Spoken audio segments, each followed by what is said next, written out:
Kata Nabi, kalau salatnya ingin sempurna dimulai dari wudu. Yang pokok dalam wudu itu ada 4. Sisanya sunnah. Awas, kalau yang 4 ini tidak sempurna maka batal wudunya. 1. Faksilu wujuhakum, basuh wajahnya. Kalau disebutkan wajah dalam bab wudu, itu tidak ada yang lain kecuali bagian tampak muka. Jadi ya, kalau yang punya jenggot, itu termasuk janggutnya di selai-selai. Sifat wudu cuma ada 3. 1, pakai keran. 2, pakai gayung. 3, air yang mengalir. Ya, seperti di sungai ada air mengalir itu nggak ada masalah. Tapi kalau menggunakan gayung atau semisalnya, Nabi itu diriwayatkan dalam hadis itu sangat menghemat air. Bahkan pernah beliau kemudian berwudu, kalau kita kemudian hitung, itu hanya sejumlah Pak, seaqua gelas Pak, cukup. Atau yang kedua, menggunakan keran ya. Kalau sekarang kita ada keran, contoh ini kerannya. Ya. Kerannya agak tinggi sedikit. Dan kita sesuaikan. Ambil airnya. Misal contoh, ghosala. Ghosala itu bukan ditumpahkan, ambil air, tumpahkan di tempat yang akan dibasuh ini. Yang telunjuk itu kemudian menghapus atau menghilangkan kotoran di sela-sela mata, contoh.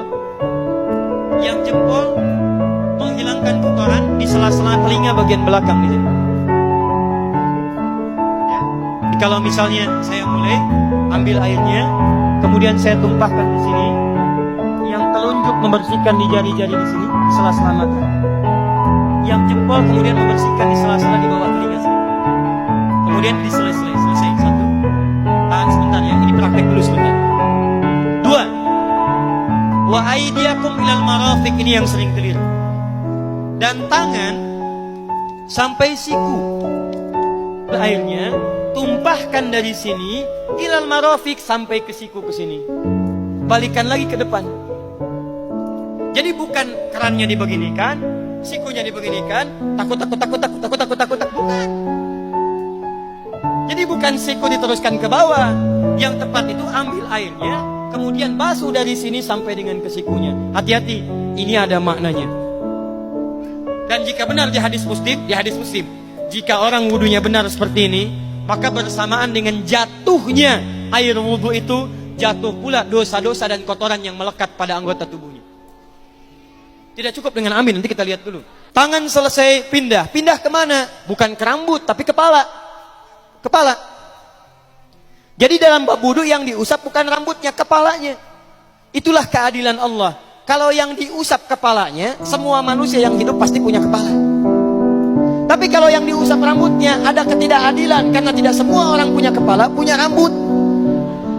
Tuh. Nah sekarang lihat sini. Ketika kita diminta mengusap kepala, bahasanya masaha. Masaha itu begini. Ini saya bentar.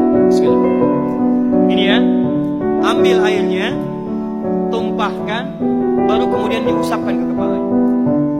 Paham ya? Kalau yang ghosala, ambil, tumpahkan di tempat yang akan dibasuh. Tapi kalau masaha, hati-hati. Ambil airnya, tumpahkan, baru diusap. Jadi bukan diambil air, tumpahkan di kepala. Yang dibasuh kepalanya bukan rambutnya. Jadi kalau ada laki-laki sudah dandan, sisiran, rapi, tiba-tiba keran dibuka, yang diusap cuma rambutnya, ulak, itu batal wudunya, tidak sah, harus diulang. Terakhir kaki dibasuh sampai dengan bagian mata kakinya, dan ini tidak perlu saya terangkan karena mudah bagi kita untuk mempraktekannya. Tapi yang ingin saya jelaskan satu ini saja, perhatikan baik-baik. Yang 4 ini wajib wudu, tambahannya sunnah. Niat dimasukkan dalam wajibnya. Lihat sini, kumur-kumur sunnah, telinga sunnah, istinsyak sunnah. Yang 4 ini wajib. Tapi terlepas dari wajib dan sunnahnya, perhatikan baik-baik. Kenapa ini disebut dengan wudu? Dan hebatnya Al-Quran mengistilahkannya dengan toharah. Toharah. Apa itu toharah? Apa itu suci? Toharah. Apa itu toharah? Suci. Apa itu suci? Toharah. Ada toharah, ada nadhafah, itu beda. Kalau nadhafah, bersih luarnya, tapi belum tentu bersih dalamnya. Bisa jadi luarnya bersih tapi dalamnya najis.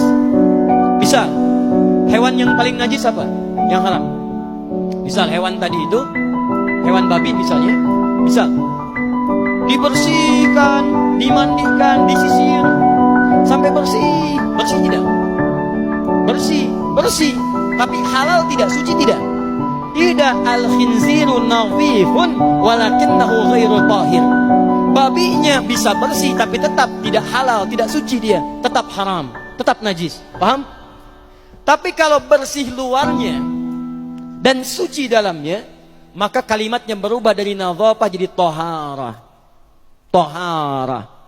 Orangnya disebut dengan tahir.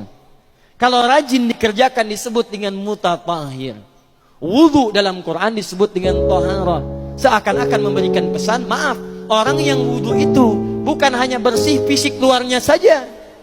Jadi kalau orang wudunya bersih, bukan cuma wajahnya yang bersih. Kalau wudunya benar, bukan kotoran di tangan saja yang hilang. Tapi mohon maaf, fisik dalamnya itu ikut suci. Fungsi tangannya jadi bersih, fungsi wajahnya jadi bagus, fungsi lisannya jadi bagus. Makanya kata Nabi, kalau orang benar wudunya bersamaan dengan air wudu yang menetes, maka tumpahlah kotoran-kotoran di bagian fisik tubuhnya. Jadi kalau kita benar wudunya kumur, masukkan, keluarkan, bersamaan dengan keluarnya air itu, maka kotoran-kotoran di lisan pun ikut keluar.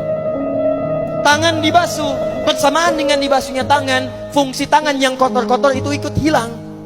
Hadis Muslim. Makanya orang yang setelah selesai wudu dia berdoa, apa wudunya?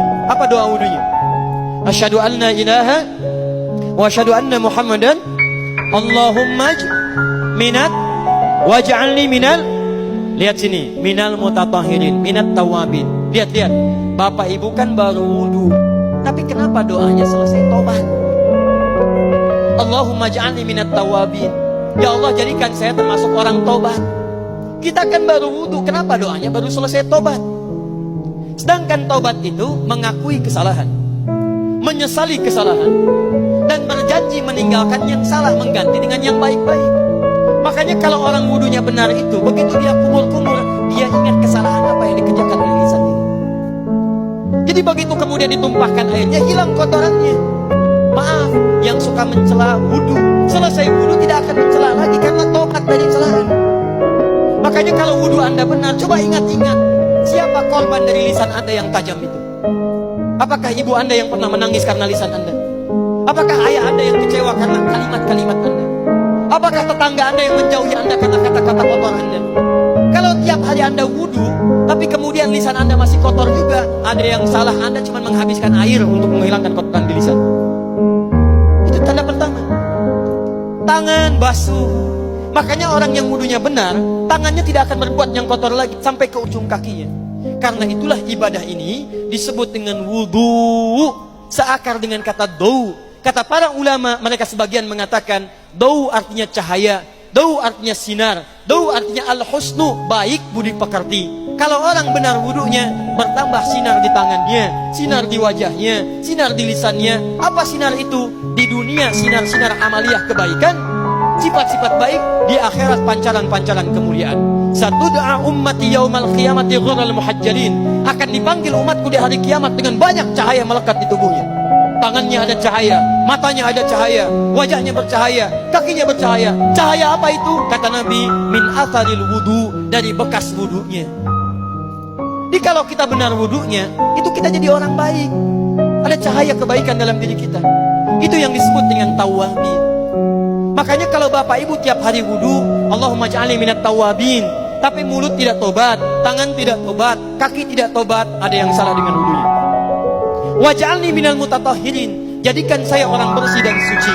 Jadi kalau selesai wudu, pakaian bersih, wajah bersih, tangan bersih. Ini pakaian bersih, pakai jas, pakai dasi, tapi tangan tidak bersih, korupsi juga, mencuri juga, menipu juga, ada yang salah dalam wudunya. Kalau kita bisa mengerjakan wudu ini dengan baik, maka naik status kita. Disebut sebagai, langsung oleh Al-Quran, disebut hamba yang dicintai oleh Allah Subhanahu wa ta'ala. Di Quran surah kedua Al-Baqarah ayat 222. Saya tutup. Lihat ayatnya. Di ujung ayatnya.